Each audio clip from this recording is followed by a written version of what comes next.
sonhadores e sonhadoras! Está começando mais um Papo do Avesso. É o podcast dos sonhos do avesso que te traz para dentro do mundo da literatura. Eu sou a Kelly Cadamos. Eu sou a Eileen Carrano. Hoje a gente tem com a gente o jornalista Jamil Chad. Jamil, seja muito bem-vindo. Eu não tenho nem roupa para essa apresentação. Estou muito emocionada de você estar aqui. Muito obrigado pelo convite, Eileen. É um prazer estar com vocês. E porque não tem outra opção, só sonhando. Né? Só sonhando. Antes da gente começar, eu vou dar um recadinho bem rápido. Se você quiser ouvir e agora também assistir ao Papo do Avesso antes de todo mundo, é só assinar a nossa newsletter que a gente te manda o link toda quarta-feira. Então corre aqui na descrição desse vídeo e já se inscreve. Por sorte, nessa temporada a gente não faz mais um perfil do convidado, a gente fazia antes, pra quem lembra lá na primeira temporada. Se não, até porque a gente ia ficar aqui 5 horas falando do Jamil, né, Jamil? Então, por favor, se apresenta. Quem é você na fila da livraria? Quem sou eu na fila da livraria? Eu não tinha pensado nessa. Eu sou um jornalista, trabalho em Genebra há 21 anos. Sou correspondente para alguns meios aí no Brasil, também para outros aqui na Suíça. E adoro sonhar. Tá no lugar certo, então. Seja bem-vindo ao clubinho. Pronto. Eu já vou começar com uma pergunta, porque quem tá assistindo não sabe, mas há 5 minutos atrás, antes da gente começar esse podcast, a Eileen estava chorando, porque a gente tá passando assim por um momento meio difícil. Então eu já vou começar com uma pergunta mais nessa vibe. Já viu? Você falou que adora sonhar, mas tá sendo difícil, né, ultimamente, né? Com o mundo como está. Você, como correspondente internacional, aí, já viajou praticamente todos os países do mundo, né? Ainda dá para sonhar nesse mundo? Tem jeito, Jamil? Não tem outra opção, sinceramente. Se a gente abandonar essa opção, podemos parar de trabalhar, podemos parar de fazer o que a gente faz. Eu acredito. Eu, sinceramente, acredito. Não é essa ingenuidade adolescente de que não vai dar tudo certo. Não é vai dar tudo certo. Temos que trabalhar para fazer dar certo. Tem que trabalhar muito. E não tem atalho para esse trabalho. Não adianta você pensar que você vai saltar etapas, que você vai criar situações, que você vai inventar ou reinventar a roda e que, portanto, os atalhos vão chegar e vai estar tudo solucionado. Não tem outra opção, o trabalho é constante. Nos últimos anos, a gente tem descoberto que não tem nada de inevitável, né? Nem o progresso é inevitável, nem a democracia é inevitável, nem a luta contra a pobreza, que a gente fala, não, agora superou, agora estamos no outro caminho. Não estamos no outro caminho. O negacionismo também é uma demonstração de que nada é inevitável, que a ciência avança, mas ainda assim o teu vizinho, o teu tio, a tua sobrinha duvida da vacina, mas come salsicha. Né? Eu sempre me pergunto, né?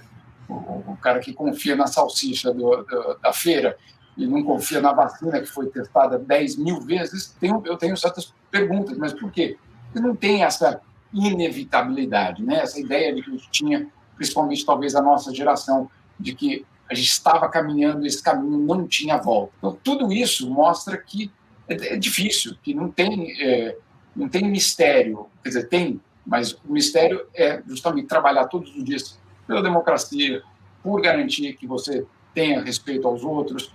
Eu tenho uma grande preocupação que é a parte de direitos humanos, e eu fico pensando, né, em 1948, quer dizer, eles levaram 2 anos, quase 3 anos para assinar aquela Declaração Universal dos Direitos Humanos, que é uma espécie de bússola da humanidade. Né? Não é moralismo, mas não é aquilo ali tem que ser cumprido e vamos cumprir em tantos anos. Não é essa a questão. A questão é que ela é uma bússola. O que diz a Declaração Universal dos Direitos Humanos?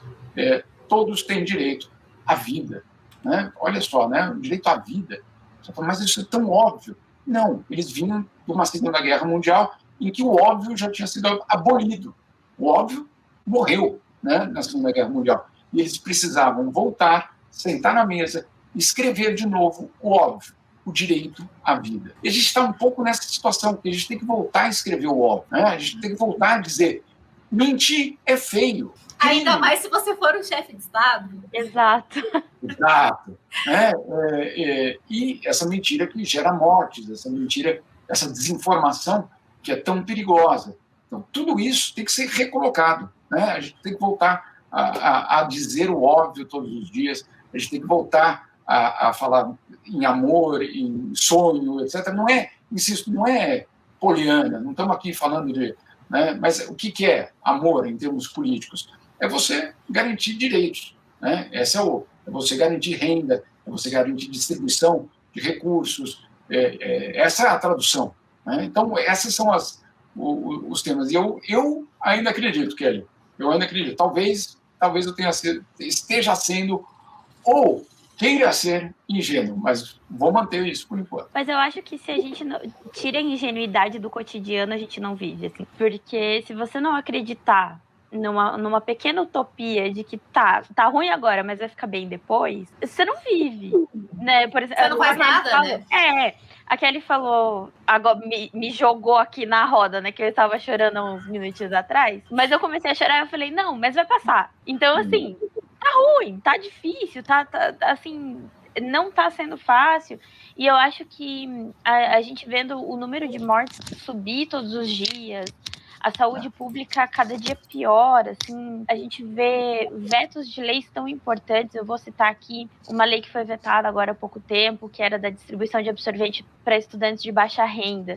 Isso entristece a gente, porque a gente queria um futuro melhor. A gente achava que agora, em 2021, que era o ano, né, de Volta para o Futuro, a gente estaria em carros voadores e a gente está tendo que ensinar homens que mulheres menstruam. Tipo, então são coisas muito, assim, pequenas que...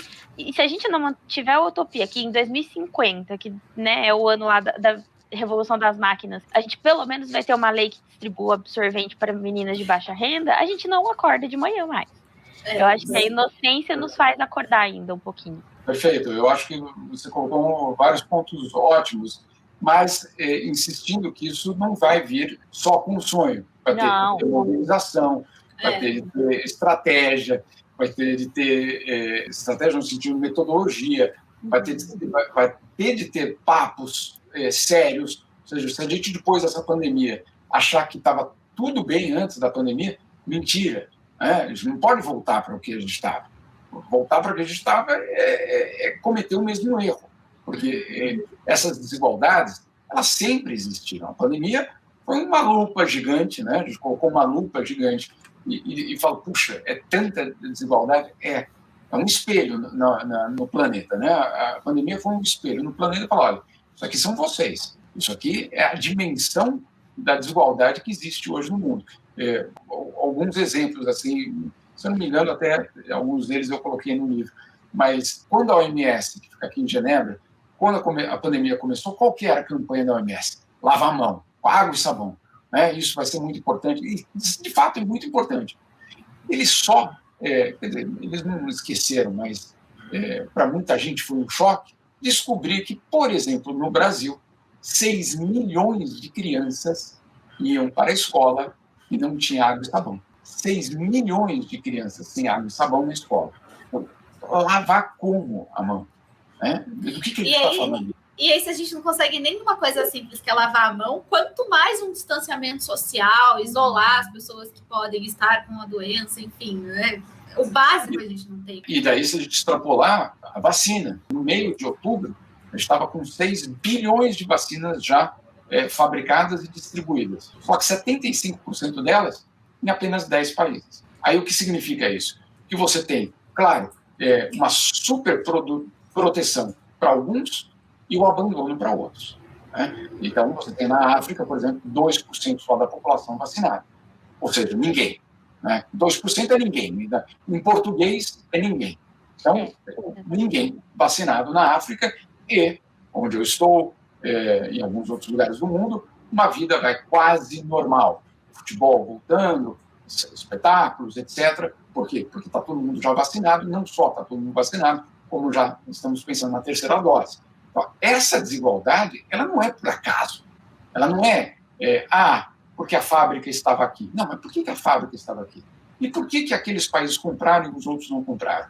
E por que tinha dinheiro para comprar e outros não tinham para comprar? Sendo que essa é uma vacina relativamente barata. Então, a pergunta que fica da pandemia, de tudo isso, e inclusive dos sonhos, é como você faz esses sonhos se transformar em direitos. E aí, esses direitos é o que vão fazer a gente voltar a acordar, talvez, com mais esperança. É uma desigualdade que ela tem endereço e tem cor, né? Na maioria dos casos. Exatamente. Inclusive. E a gente não leva isso em consideração. Eu acho que entra também um debate válido, até no que o Jamil está falando, e a Kelly também. A gente passa também por uma fase de pouquíssimo investimento na ciência no Brasil. Entra também para o debate pós-pandemia, né? A gente está passando aqui por mais de 600 mil mortos e as pessoas ainda não perceberam o valor da ciência no Brasil. Ainda se acha que o investimento pode ser cortado nesse sentido. Aí, inclusive, eu queria aproveitar esse gancho da Eline, porque tem no livro do Jamil, este livro aqui, 10 Histórias para Entender o Mundo Caótico, que ele escreveu com a Ruth Manos. E tem um capítulo do livro que fala, o capítulo chama Doença X, que fala justamente, né, que a pandemia de Covid não foi exatamente uma surpresa, todo mundo sabia que o mundo poderia passar por uma pandemia a qualquer momento. E ele reproduz um alerta, né, dizendo que a Covid não é a doença X, que tanto se falava nesse capítulo e tanto se falava já no cenário internacional, ela é apenas uma doença X. E aí o Jamil se questiona, inclusive, se da próxima vez a gente vai dar ouvidos à ciência antes de um novo surto global. Mas aí, no caso da Covid, até hoje a gente ainda não está dando ouvidos à ciência, né? Então, olhando de fora, Jamil, assim, hoje, o que você imagina em relação a essa situação? Porque ali você falava assim, será que a gente vai ouvir a ciência antes de uma próxima pandemia? Mas nessa a gente ainda não está ouvindo, né? A gente ainda tem gente que não está fazendo muita questão. Essa pandemia revela o melhor da humanidade, gestos incríveis de solidariedade. Aqui na Europa, mas acho que no Brasil também teve vizinhos ajudando outros, etc. Isso foi muito claro nos confinamentos, mas também revela essa outra parte muito dramática dessa história, né? A recusa da ciência, que, de uma certa forma, eu não estou aceitando isso, não é aceitar, mas é perguntar por que essas pessoas não aceitam, ou por que elas negam, ou por que existe uma dúvida em relação à ciência. Essa pergunta precisa ser feita justamente para tentar lidar com esse problema. Eu conheço pessoas brilhantes nos seus campos, empresários, ou até outras profissões, que são ou negacionistas ou esbarram no negacionismo, né? Eu vou tomar, mas eu não acredito nisso. Eu vou tomar porque eu quero ir no restaurante, e o restaurante vai exigir. Aqui na Europa, quero viajar para o exterior em paz. Eu ouvi esse argumento disso. Eu não queria tomar, mas é porque eu vou viajar. Esbarra ali. Precisa ser perguntado por que a desconfiança, que não é só em relação à ciência, em relação às autoridades, em relação às classes, vamos dizer assim, que tomam decisões, em relação a nós, jornalistas. Por que é que existe essa desconfiança tão grande?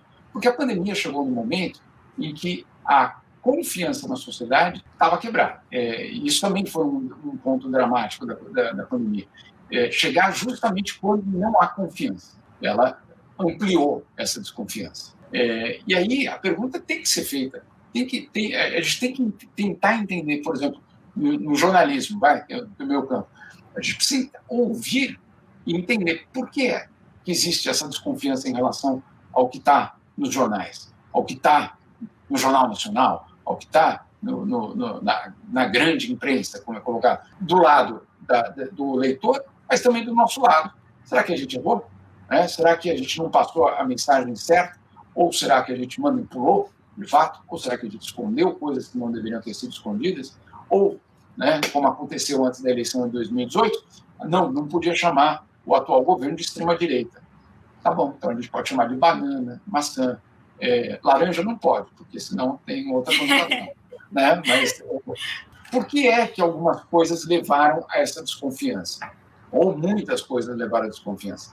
A mesma coisa tem que ser colocada em relação à ciência. O que é que está faltando para a comunicação da ciência para provar que ela é testada, que ela é...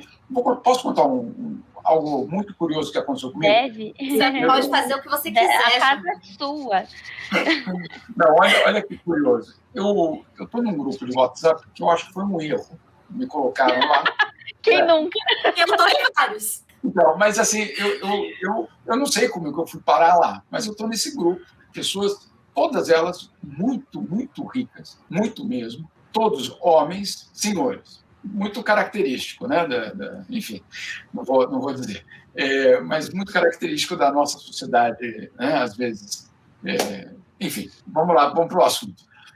E eu sempre ficava muito quieto ali no grupo, porque eu queria ouvir, né? Eu queria ver o que os donos do poder financeiro, pelo menos... Igual criança quando vai no zoológico e fica olhando de longe. Exatamente. Estou olhando, né? Só querendo saber, puxa, do que eles vivem, o que eles comem, né? Aquela história, né?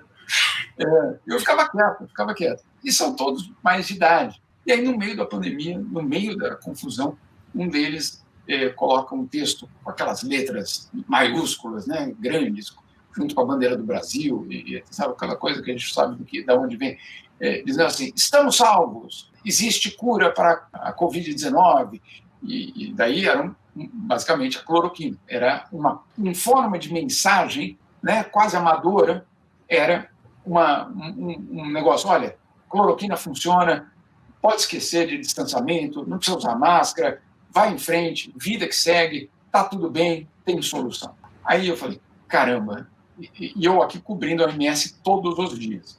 Aí eu falei, puxa, eu preciso avisar o pessoal, porque são todos velhinhos que vão sair acreditando nisso e vão chegar e vão ser contaminados. Foi antes da vacina. Tá bom. Aí eu falei, bom, eu vou, né, me apresentar e colocar o texto. E eu tinha lembrado que uma semana antes, o FDA, que é o Food and Drug Administration dos Estados Unidos, que não é o Partido Comunista Cubano, né, não tem nada de socialista, o FDA nos Estados Unidos é uma entidade...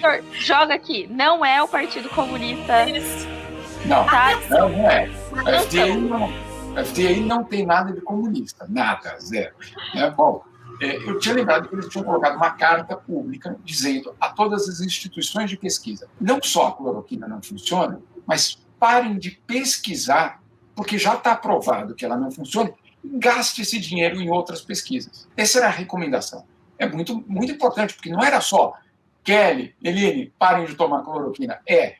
Harvard, MIT, Stanford, não sei o quê, parem de investigar. Não tem mais o que investigar aqui, não funciona. Aí eu peguei a carta e coloquei no grupo, falou, olha, parece ser uma boa notícia o que vocês falam, mas, de fato, não é. Porque olha só o que o FDA disse.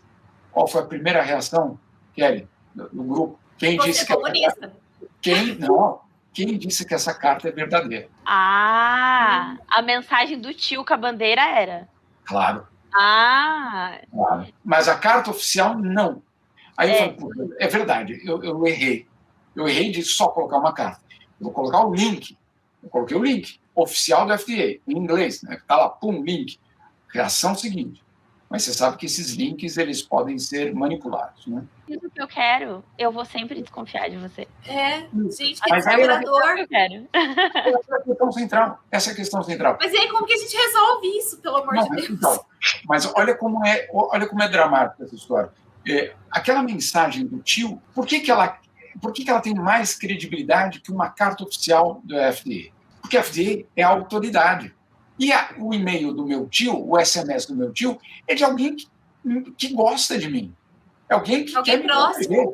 Eu vou desconfiar, eu vou dizer, não, meu tio, na verdade, quer me matar. Não, jamais eu vou dizer isso. Então, tem um desequilíbrio de confiança entre essas duas coisas. Agora, precisamos lidar com isso, precisamos tratar desse problema, porque é um problemaço, né? Quando a desconfiança era sobre algo que era real, enquanto a confiança era sobre algo que era, obviamente, desinformação. Aconteceu comigo, não estou dizendo, não é uma teoria. Não, mas eu entendo plenamente, porque eu sou o tipo de pessoa que eu vou pelo que a Kelly diz. Se a Kelly diz que tá certo, pra mim... Tá certinho, amiga. 100% certo. Eu já falei pra Kelly que ela pode pegar meu livre-arbítrio. Eu tô... tranquila, assim. De boa, não consigo administrar nem o meu, amiga. Mas você sabe que eu penso muito nisso também, né? Nessa questão do WhatsApp e essa comunicação. E em alguns momentos, principalmente ali na eleição de 2018, eu senti assim, cara, falhei miseravelmente, assim, miseravelmente na minha função social, que é ser jornalista. Porque as pessoas acreditam em tudo, menos no que eu digo, no que eu passo meses apurando, investigando, lendo documento e fazendo comparação de dados, e as pessoas preferem acreditar no WhatsApp. Então, o que diabos eu estou fazendo de errado que as pessoas não conseguem entender o que eu estou falando, ou acham que eu por algum motivo estou mentindo, enfim, mas acreditam no WhatsApp. Isso já me deixou assim, eu falei assim, cara, vou largar o jornalismo, não quero mais fazer isso aqui, as pessoas não acreditam no que eu tô fazendo. E eu caio em outra crise ainda, eu caio na crise do jornalismo, eu não atuei tanto na parte assim, porque eu sempre fui de assessoria de imprensa, então é outra pegada, assim. Mas como jornalista, né, eu caio na crise também de pensar assim, eu amo essa pessoa, e por que essa pessoa é tão ignorante? Sabe? E aí eu fico muito magoada, porque eu amo a pessoa, mas ela continua sendo uma imbecil. É muito triste. É por isso que eu não tenho muitos grupos também, assim.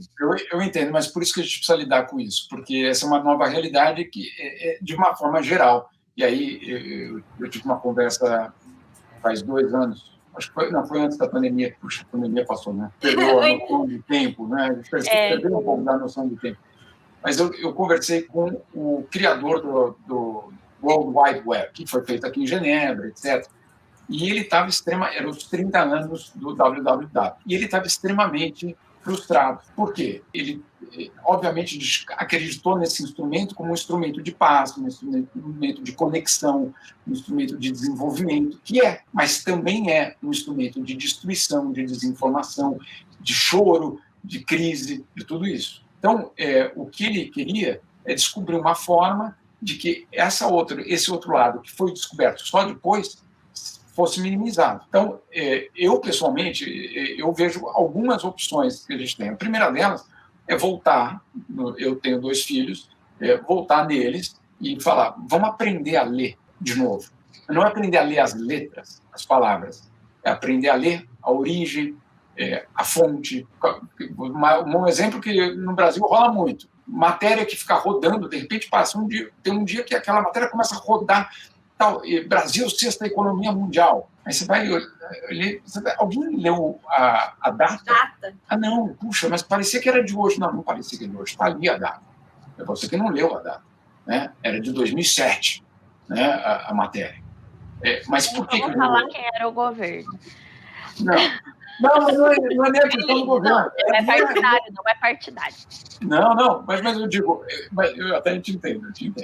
Mas eu não digo nem isso, eu digo a gente tem que voltar e ensinar a próxima geração o que é ler nas redes sociais, o que é ler o mundo digital, porque não é a mesma coisa.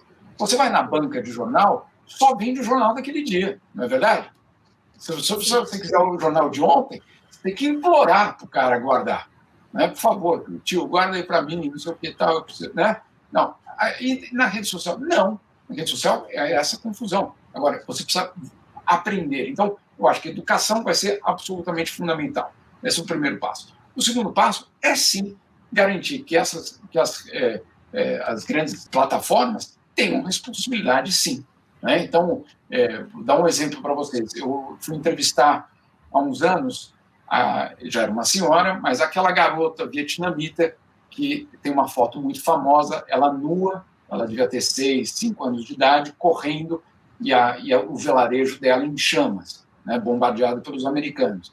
E ela correndo, e tem um fotógrafo que então faz a foto icônica da Guerra do Vietnã, que essas crianças, metade delas já queimadas, e ela correndo. Ela estava nua. Eu postei a matéria. Quando eu postei a matéria, uma grande rede social bloqueou, porque era nudez. Entendeu? Então, tem como identificar? Tem.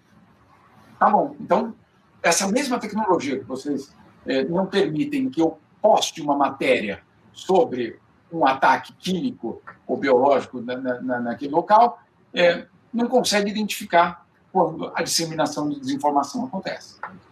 É vontade, não é outra coisa. Eu vou mais longe, não é nem falta de vontade, é projeto. Exatamente. Mas eu tenho uma frase autoral, posso? Pode. Você quer falar ela agora ou você quer deixar ela para o quadro? Não, eu falo agora. O editor depois coloca uma coisa bem bonita, assim, eu falando uma coisa chique.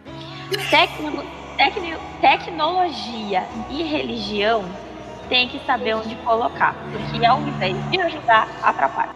Então, assim, eu acho que muitas vezes a gente não pode colocar na mão da tecnologia coisas que são humanas, porque a gente corta o contato humano. Que é um exemplo disso, vai tentar cancelar seu plano de celular agora, né? E a religião, quando usada de forma errada, ela oprime, que não é a função dela original, né? E é o que eu combinei, que eu não ia mais falar coisas teológicas aqui. Pois é. Não, por favor. Bola pra frente. Não posso mais, porque a primeira temporada eu falava de teologia todo dia, porque eu estava fazendo faculdade. Agora eu tranquei o semestre, então... Ficou meio cansativo, assim. Eu perdi, então.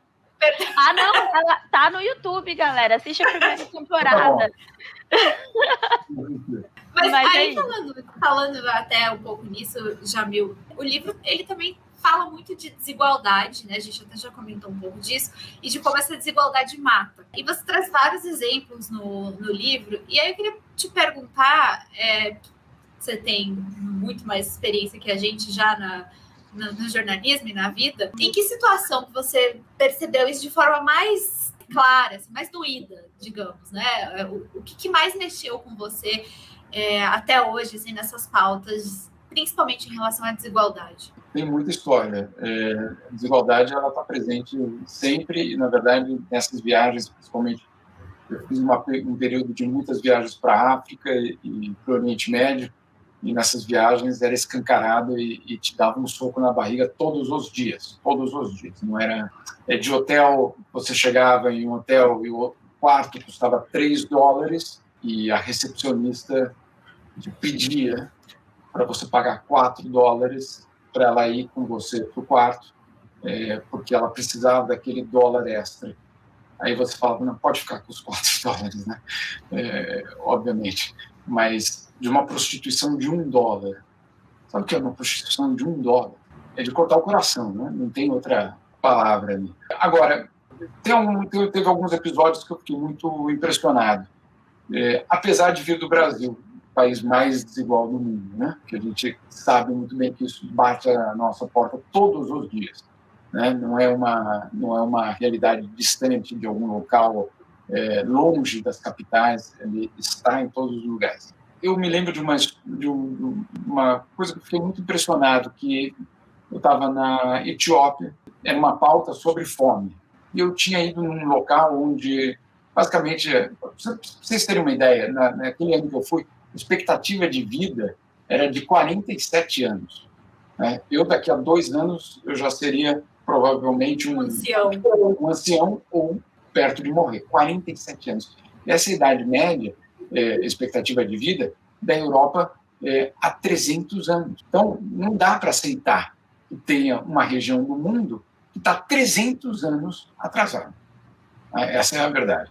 Me lembro também de uma viagem em Burkina Faso, no interior de Burkina Faso, que eu fui na inauguração da luz elétrica numa cidade. Eu fui na inauguração da luz elétrica. Foi uma festa, óbvio. Né? Eu fui na festa de inauguração. Isso agora? Sim. 2009, 2008, 10 anos. Agora, ontem, né? Ontem. Mas era tão absurda aquela festa que a população tinha celular. Mas como assim tem celular num lugar que não tem luz elétrica? Como que vocês fazem? Vocês têm algum segredo, né? Porque me passa esse segredo, porque eu não aguento mais. Pra mim, né? Não aguento mais esses cabinhos aqui. Exato. Mas olha só, eles carregavam o celular. Sabe o motor que faz garapa? Uhum. Né? Eles pegavam esses motores, que é motor de carro, transformavam e geravam aquela rotação em energia e faziam uma adaptação, e daquele motor saía a energia para entrar no corpo. Meu Deus. Então, ficava uma fila de celulares na frente de uma máquina de garapa. Não é máquina de garapa, né? Aquilo ali era para carregar celular. E a cidade não tinha luz. E aí, a inauguração da luz elétrica era, acima de tudo, proteção para as meninas que iam para a escola. Era essa, vamos dizer assim, um dos objetivos, primeiros, imediatos, e o outro que era acesso ao telefone. Né? Porque acesso ao telefone não é Facebook, Twitter, não era isso, era saber se vai chover amanhã ou não, num local rural, isso era fundamental. Ou como está a chuva no ano que vem para salvar a lavoura ou não. Então, tudo isso foi muito simbólico dessa... Agora, tem, de longe, para mim, a história mais dramática que eu vivi, quer dizer, são várias, mas uma que me tocou muito foi na Tanzânia. que eu conto essa história no livro, que eu tinha ido num hospital no interior da Tanzânia para ver pacientes de HIV, né? A situação do HIV no interior da Tanzânia, basicamente era isso. Só que ainda tinha tabu, então você não estava escrito no hospital pacientes de AIDS ou por aqui, não tinha nenhuma placa sobre AIDS no hospital, porque era um tabu. Naquela sociedade não existia AIDS, o hospital lotado, mas não existia. E eu estava esperando para falar com o diretor do hospital, super simples, tudo, absolutamente. Vocês têm que imaginar o interior da Tanzânia. Para vocês terem uma ideia, o aviãozinho que eu pousei no local, eu lembro que ele ficava dando umas voltas antes de pousar, e eu olhei para baixo e tinha uma espécie de pista, mas que eu nem imaginei que era uma pista de pouso, com vaca, carneiro, etc. E um molequinho começando a tirar os animais da pista.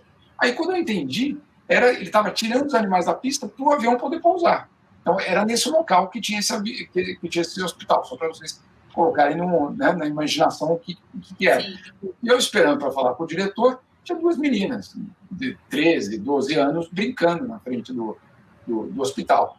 E, claro, viram um branquelo desse, né? No interior da África, vieram falar: quem é você, né? O que você está fazendo aqui? A Tanzânia fala inglês, então é muito mais fácil. A gente começou a conversar, elas não entendiam o meu nome, eu não sei porquê, eu tinha um cartão naquela época que vocês lembram que a gente tinha cartão de visita? Eu tenho cartão de visita. Tem ainda, olha só, eu não tenho mais. Mas o meu agora tem QR Code. Viu? Mas, enfim, eu não sei porquê, eu falei, meu nome, mostrei para elas, e uma delas falou, posso ficar com o cartão? Pode. 2 minutos depois, me chamaram, eu fui para a entrevista e nunca mais vi as meninas. Vários meses depois, estou aqui em Genebra, chego em casa, tem uma carta, Tanzânia. Eu não conheço ninguém na Tanzânia. Tanzânia? Como que eu recebo uma carta da Tanzânia? E a carta com aquela letra de criança, quebradinha, né? Agora que com os filhos pequenos, você descobre que faz parte, né, do processo. Eu falo, caramba, mas quem é? Alguém? Aí eu abro a carta e a menina, então, a carta começa dizendo: eu te conheci na frente de um hospital, você deixou meu cartão, naquele hospital estava minha mãe morreu, meu pai morreu, meus irmãos deixaram para ir para a cidade, eu não tenho mais ninguém aqui, eu peguei o último dinheiro que eu tinha para comprar papel, envelope e o selo para mandar essa carta para você, para pedir para você casar comigo. E não era um pedido de casamento, era um pedido de resgate, né? Sim. Era um pedido de ajuda. Socorro. E uma listinha de tudo que ela sabia fazer: cozinhar, lavar, passar, etc. Era basicamente, me salve. E aí, sei lá, aquele dia eu fiquei totalmente em choque, né? Como que a gente pode estar tão distante que a única salvação daquela menina, 13 anos, não era nem pré-adolescente, é demais para falar ali, a única solução que ela encontrou foi um cartão de visita de um estrangeiro que ela viu por 5 minutos, que aquilo ali era a esperança de um passaporte de vida para ela. Isso é muito forte, né? E aí você ouve: não, mas o mundo é plano, temos todos a mesma oportunidade, é questão de mérito. É mesmo? É mesmo? Fôlego, assim, eu não...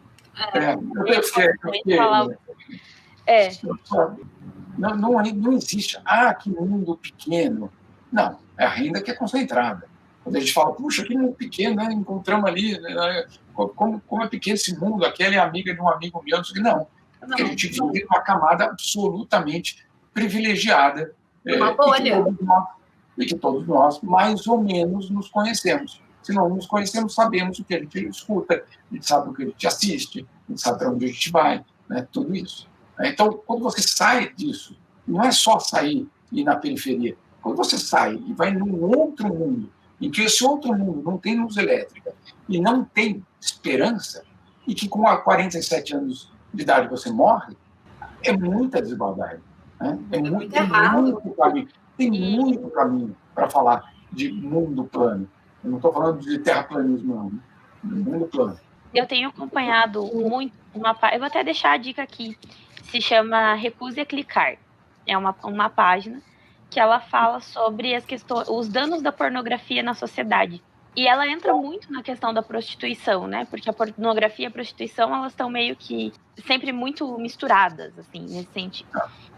E aí você contando essa história, me passa pela cabeça como a questão da desigualdade, ela influencia a questão pornográfica e da prostituição. Porque, infelizmente, a nossa sociedade ainda não dá outra alternativa para uma mulher, vamos dizer assim. Então, a mulher é o corpo, ela é um produto. E se fosse um menino, na situação dessa menina, provavelmente alguém daria um emprego, pagando uma coisa miserável para ele. Não na cabeça do homem, não é a primeira alternativa, ou última, no caso. E esse tempo atrás eu ouvi uma pessoa falar assim, não, mas tem prostituta que faz programa porque gosta. E eu falei assim, cara, é muito ridículo você achar que alguém gosta de ser usado e basicamente esquecido, né? E ainda denegrido, porque a prostituição é uma profissão que as pessoas denigrem, que é uma coisa pejorativa, que apesar de eu pensar assim que cada um faz o que quer da sua vida, infelizmente a prostituição ainda tem essa força, essa potência de acabar não só com, como a gente fala, com a coisa externa, ai, gente, me ajuda com a palavra. Ó, gente, é pós-Covid, dá isso. Perde a palavra. Pós-Covid, você nem teve Covid. Louca, tive. E aí, então, não é só com a questão da dignidade da gente perante a sociedade. São coisas muito mais profundas. E aí você vê uma menina de 13 anos, que provavelmente ela sabe, ela já viu pessoas fazerem o que ela propôs, e foi a saída que alguém que ela conhece, ou sei lá, né, conseguiu. É muito absurdo. E essa questão do mundo não ser nivelado, e as pessoas acreditarem que gera esse tipo de comentário. Ah, tem gente que gosta, tem gente que faz porque quer. E não é, gente. O mundo não é só sobre o que você enxerga. Né? Não, eu acho que, quer dizer, de uma forma geral, e aí é mais amplo do que do debate da Constituição, o Fórum Econômico Mundial, que faz a reunião de Davos, né, que também ali não tem nenhum comunista, vamos deixar claro, né, é a meca dos capitalistas, é a meca do mercado financeiro, etc. Ano passado, eles apresentaram, até fui nessa coletiva, eles apresentaram estimativas de quanto vai levar, no atual ritmo que nós estamos, quanto que vai levar para atingir igualdade de renda entre homens e mulheres. Kelly, chuta aí, em anos. 200 anos. Perfeito, 209 anos. 209 anos, você já sabia. Você leu o livro. Não duvido. Eu li e tenho post-its do livro, gente. Perfeito. É isso. Então, a gente está pronto para dizer para as nossas filhas e as nossas netas e as nossas bisnetas que elas não vão ser iguais? Porque é isso. Né? Então, olha, vai levar 200 anos no atual ritmo, né? Quer dizer, se essa progressão continuar, tá encurtando, mas está encurtando assim, né? Num ritmo de 200 anos. 200 anos. Então, você está pronto para dizer que vai levar 200 anos para os seus filhos? Você está pronto para dizer, principalmente para as meninas, que isso vai acontecer?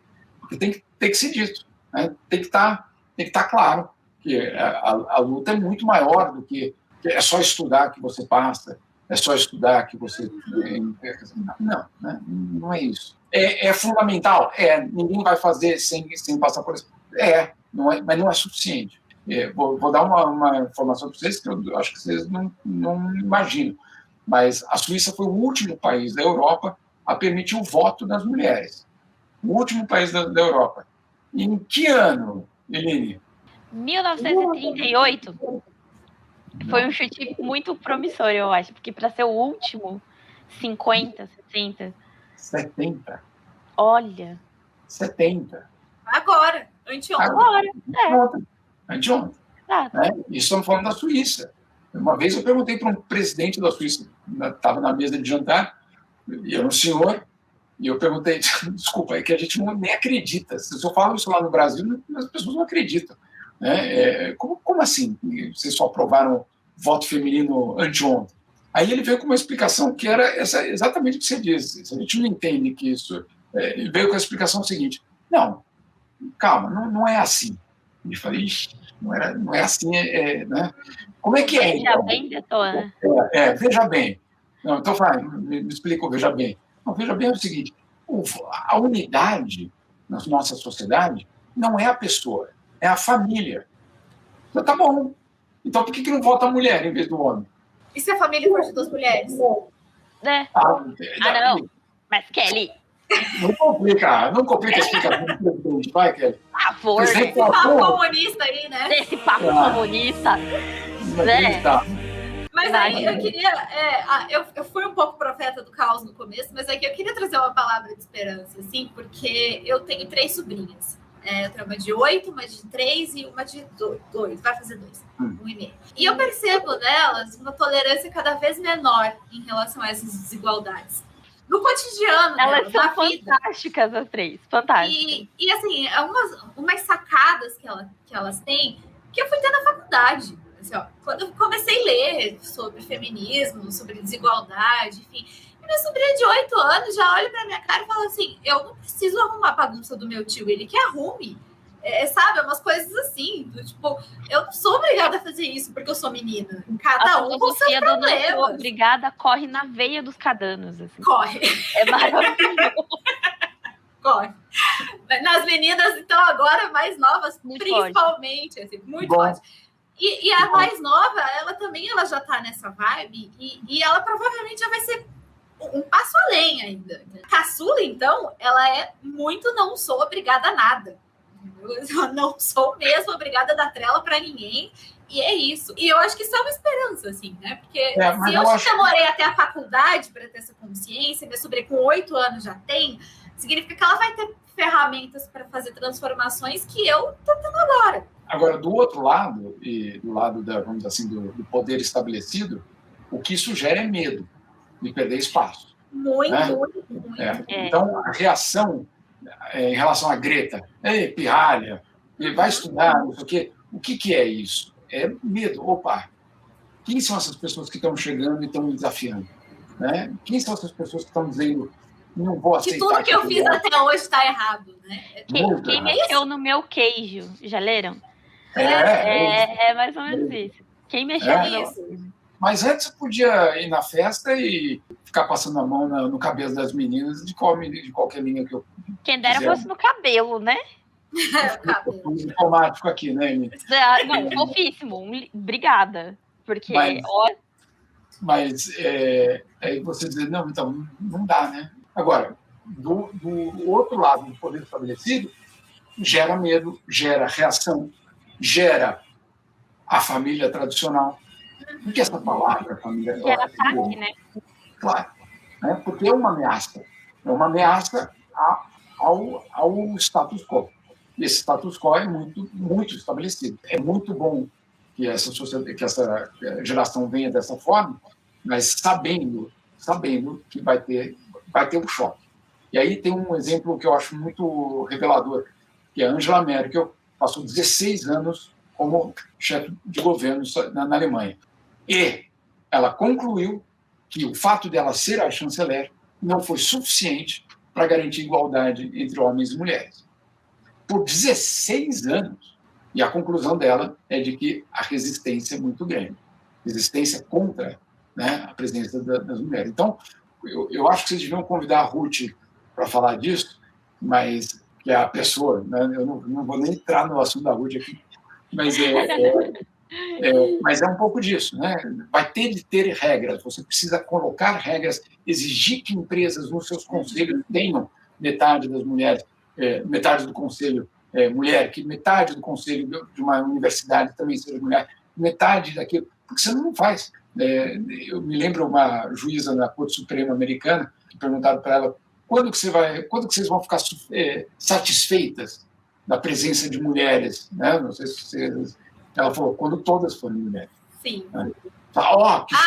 Eu esqueci o nome dela, mas ela foi essa que morreu agora, recentemente. Que extremista. Não, como extremista? Não passou 300 anos de só homem? Cadê o extremista aqui? Então, tudo isso vai vir com muita força. E eu acho que o comentário que gera muito disso, quando a gente dá razão para um comentário extremista desse, não, é porque é uma guerra de sexos. Não é uma guerra de sexos. Só que é muito injusto a gente ter que gritar tanto para ter o mesmo nível só. A gente não quer estar acima, a gente só quer estar junto. Então não é uma guerra de sexos, tá, gente? A gente é feminista, a gente gosta de homem. Eu sou casada com um. A Kelly é casada com um, né? Eu tô tratando um aqui à base de ração e água. Tá tudo bem, gente. Tá tudo tranquilo. A gente só quer poder viver em paz. E eu ainda pego um outro ponto, que é libertar outras mulheres ainda, que são de gerações anteriores à nossa. Porque eu vejo muito isso na minha avó. Eu moro com a minha avó, né? E a minha avó é uma mulher de 84 anos, que foi descobrir há 2 anos que ela não é obrigada a nada. Então, imagina você viver 82 anos da sua vida achando que você é obrigada a fazer coisas, a falar de determinado jeito. Não que ela respeitasse muito, porque minha avó sempre foi bem feminista, assim, sabe?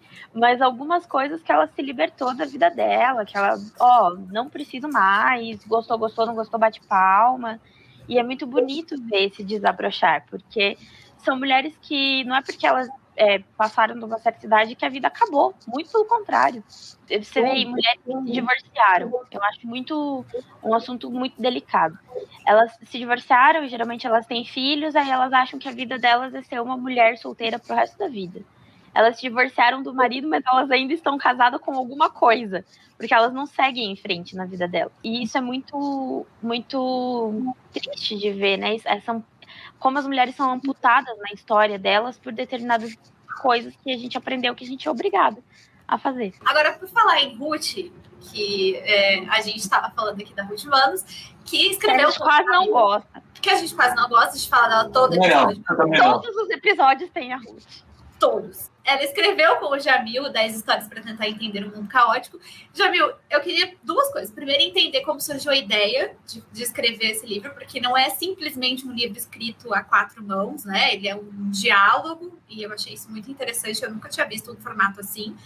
E também já quero um spoiler, que tem o outro livro aí para ser lançado, que é mais ou menos parecido, que é uma troca de cartas, né? Então já conta como surgiu a ideia e já dá o spoiler.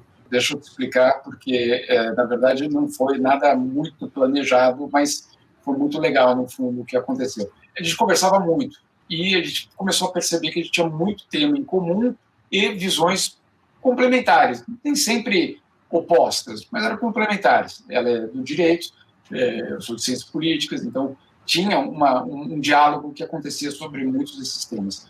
Então, o que a gente fazia, o que a gente resolveu fazer, basicamente, foi um livro em que a gente escolheu 10 temas para desenvolver nesse diálogo. Então, como é que está estruturado o livro? Um começa contando uma história que aconteceu com a pessoa, com ele mesmo, com ela, no caso da Ruth, e aí a gente entra num debate.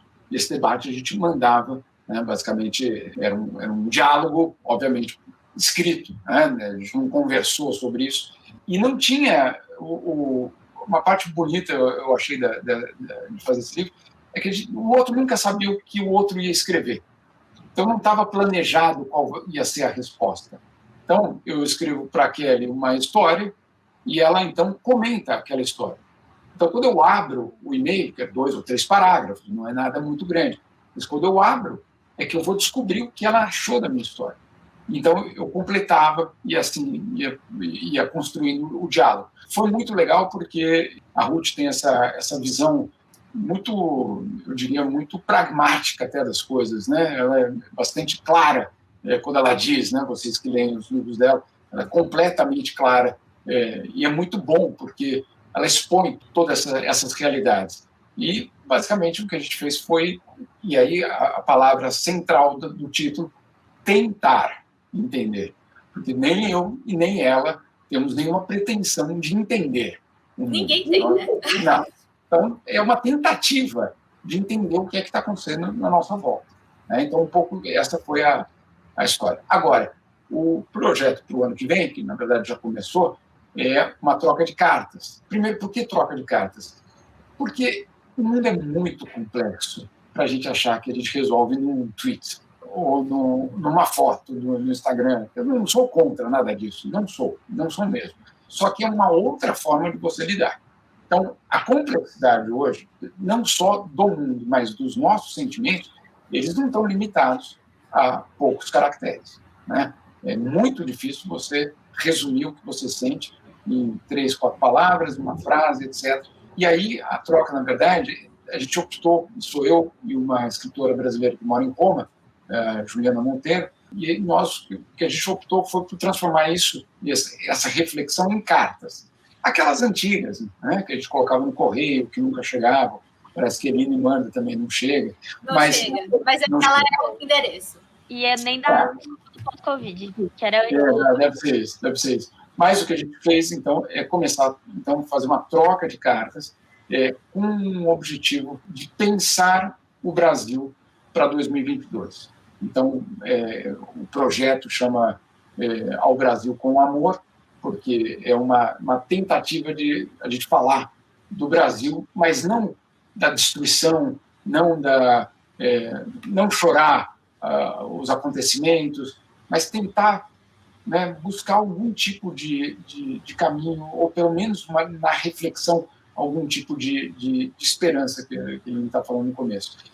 As 2 primeiras trocas já aconteceram, está numa revista portuguesa, uma revista digital portuguesa que chama Pessoa, e as 2 primeiras trocas já estão lá, e depois isso vai virar, basicamente, um livro no ano que vem. Mas eu digo para vocês, vale muito ler o que a Juliana escreve, porque eu sou, sei lá, repórter, a gente fica falando de dados, é difícil, mas ela escreve poema, basicamente é isso. Ela escreve poema em forma de carta e são espetaculares. Eu já estou muito ansiosa. Já fica a dica aí também, nossa. Já coloquei no meu calendário, já vai apitar aqui que eu tenho que comprar o livro. Se vocês lerem as cartas dela no site... Tem um livro aqui no Sonho. Sim. Isso. Aonde? Aqui, claro, obviamente. Vamos aqui, traz ela. Obviamente. Aí vocês conviam só ela, porque... Não, Jamil, agora você já é de casa. Agora você já pega coisa na geladeira, tá tudo certo. Mas vamos pro quadro, então, pra gente liberar o convidado? Vamos. A gente tem um quadro só, Jamil, dessa temporada. Na temporada passada a gente tinha 7, 8, sei lá. E aí a gente se empolgava, levava 3 horas, enfim. A gente resolveu ser econômica nessa temporada. E tem um quadro só, que é o quadro, como diria Clarice Lispector. O quadro é muito legal. Eu tenho que explicar o quadro. Põe um preto e branco agora. Tá no roteiro. Que você sempre ignora. Gente, me perdoa. É que eu sou uma pessoa livre, eu sou obrigada a nada. Cada uma de nós, Jamil, traz uma frase, que pode ser uma frase filosófica, um trecho de um livro, de uma música, um para-choque de caminhão, enfim, qualquer coisa, pra gente refletir juntos aqui e dar uma mini filosofada sobre esse tema. E se você não souber ou não lembrar quem é o autor, é só você dizer que é da Clarice Lispector, igual todo mundo faz na internet, e a gente vai fingir que tá certo, porque se tá na internet é verdade. Então, basicamente é isso. Se o seu tio do Zap mandou pra você... É verdade. É verdade. É óbvio que é verdade. Não tem nenhuma dúvida. Eu vou começar, então? Começa, vai. Gente, a minha frase é uma frase que eu condenava, mas depois eu descobri que é verdade. Tirando 7 pra passar, tá ótimo. Isso pra tudo na vida. Tudo nessa vida. Porque eu sempre me cobrei uma excelência muito grande, e a Kelly tá aqui, e ela é igual, ela não pode divulgar. Eu não tô pronta pra essa frase ainda, inclusive. Então, eu também não, mas eu vou começar a pregá-la na minha vida. Tirando 7 pra passar, tá ótimo, entendeu? Porque a gente entrega excelência para o mundo, e nem sempre o mundo te entrega essa excelência de volta. Então, assim, escolha aonde você quer tirar 10, né? Tira o 10 nos lugares mais objetivos, assim, e o restante, 7 para passar, tá ótimo. Não, eu vou ter que tratar isso na terapia. Cansei. Não, eu tô tratando. Cansei. Não tô pronta. Assim, ó, na minha profissão eu ainda continuo querendo tirar 10. Então, eu sempre tô entregando o meu máximo. Agora, com algumas relações e pessoas, 7 tá ótimo. 7 tá bom, né? Entendi. É isso. Com o meu time de futebol atualmente, eu tô fazendo 7. Os caras não ganham nunca, cara. É desesperador. Qual é o seu time? São Paulo. Ah, é. Tá Tá. difícil mesmo. Mas é isso. Essa é a minha filosofia. Eu vou pensar sobre ela. Eu vou pensar sobre ela, mas eu não posso fazer promessas sobre isso ainda. Gente, mas ó, pensa comigo. E eu vejo muito, porque eu sou uma pessoa que quando eu sou amiga, eu sou muito amiga. Então eu sofro junto, eu choro junto, eu vivo junto. Quando eu estou me relacionando, é 100% pau na obra. Lá em casa, com a minha avó, gente... Só que aí, às vezes, você se doa demais e esquece de você. Aí você tá dando 7 pra você e 10 pros outros. Ou nem 7 pra você. Então, assim, e aí o que acaba? Acaba eu exausta, chorando 3 minutos antes do podcast começar. Então, assim, 7 pra passar vai ser a minha filosofia por um tempo. Depois eu volto aos 10, não dá nada. Tá, ok. Vou pensar. Talvez eu possa aderir isso também, mas eu vou ter que conversar com minha terapeuta antes.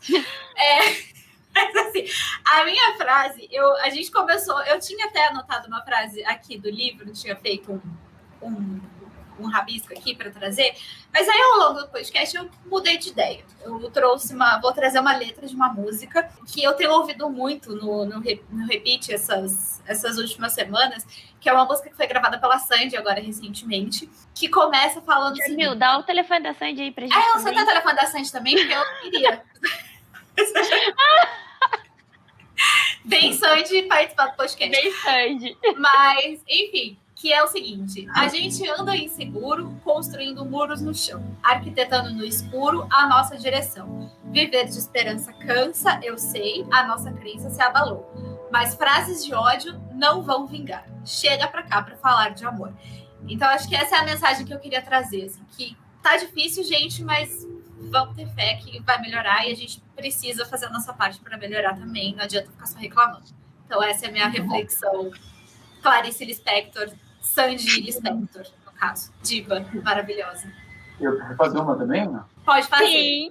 Pode ser qualquer coisa que venha na sua cabeça. Não, de cabeça não, mas no livro tem uma do Martin Luther King sobre amor. Porque, olha, é curioso. Todo mundo lembra do discurso dele, eu tive um sonho, etc., né? Mas tem outros que são espetaculares, assim, tem coisas absurdamente, eu pessoalmente considero melhor, inclusive. E tem um deles que ele fala, eu optei por amar, né? E aí ele explica por que amar é mais forte do que o ódio. Eu não tenho aqui de cabeça o discurso, mas ele basicamente coloca desse jeito. E numa das cartas que eu fiz justamente com a Juliana, que a gente fala disso, do amor como subversão.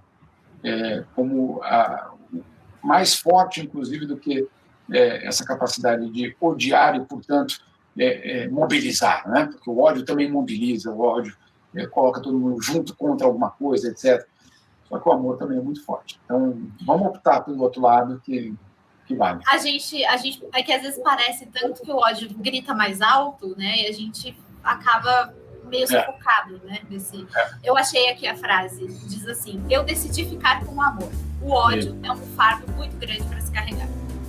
Acho que é um bom encerramento, hein? Acho que arrasamos. Acho que começamos falando que a humanidade não tem futuro, terminamos falando de amor, então... Tem. Acho Vamos acreditar. Não, tem que ter, gente. Tudo bem que a cerveja subiu 10%, eu perdi um pouco de fé, né? Mas... Vamos pra rua! É engraçado que aí ninguém sai, né? Eu tô assim... As pessoas estão preocupadas só com democracia, né? Com a cerveja, ninguém sai. Vacina. O que eu quero com vacina? Gente, a gente quer agradecer, Jamil, porque foi muito maravilhoso a sua participação. Já tô contando os minutos aqui para você voltar em próximas temporadas. A gente só tá encerrando porque você tem compromisso. Não, senão a gente ficaria 7 horas. Meu inadiável. Veja bem. Faz parte. Eu quero fazer um merchanzinho no final. Faz, agora é o seu momento. Temos a lojinha dos sonhos, que lá você compra pijama, agenda, compra camisetas da nossa campanha Dorme Que Passa. Então, assim, não só camisetas, né? Tem squeeze, tem garrafa, tem caneca. Gente, tem tudo com a nossa marca Sonhos do Avesso. A gente fez esses produtos com muito carinho, todos baseados no que eu e a Kelly acreditamos, que é um mundo melhor. E todos os produtos que não são da nossa linha e que vão juntos são feitos por mulheres também. Então a nossa marca é uma marca que apoia empreendedoras mulheres e que estão arrasando nas lembrancinhas que estão indo junto com os produtos. Então, clica lá no link da bio do nosso Instagram, que é @sonhos do avesso, e confere o nosso catálogo de produtos. O catálogo só é válido até dezembro. Então, para fazer as encomendas e receber, você tem que meio que dar uma corridinha aí, porque a gente entrega para todo o Brasil, mas tem um tempinho. Tá bom? Assinante da newsletter tem cupom de desconto. Então, assina a nossa newsletter. Toda quarta-feira você recebe textos, ouve o podcast adiantado e ainda tem cupom de descontos, tá bom? E se você gostou, se inscreve já no canal e ative as notificações para ficar por dentro de todas as novidades por aqui. E não esqueça também de curtir a página Sonhos do Avesso no Instagram e no Facebook. E se você quiser acompanhar os nossos sonhos mais de pertinho, segue a gente também nas nossas redes sociais. Eu sou @Kelly Cadanos. Eu sou Li_Carrano. Sua arroba, Germano. A sua arroba. O que quer dizer isso? Perdão. As redes sociais. As redes sociais. Eu sou de outra geração. @ Jamil Chad. Fato. Muito bem. Jamil, agora a gente agradece mais uma vez a sua participação. E esse espaço é seu. Se você quiser fazer alguma indicação, algum merchan, se despedir, mandar beijo para sua mãe, esse é o seu momento. Para minha mãe. Boa ideia. Um beijo para minha mãe. Gente, obrigada. Até semana que vem. Tchau.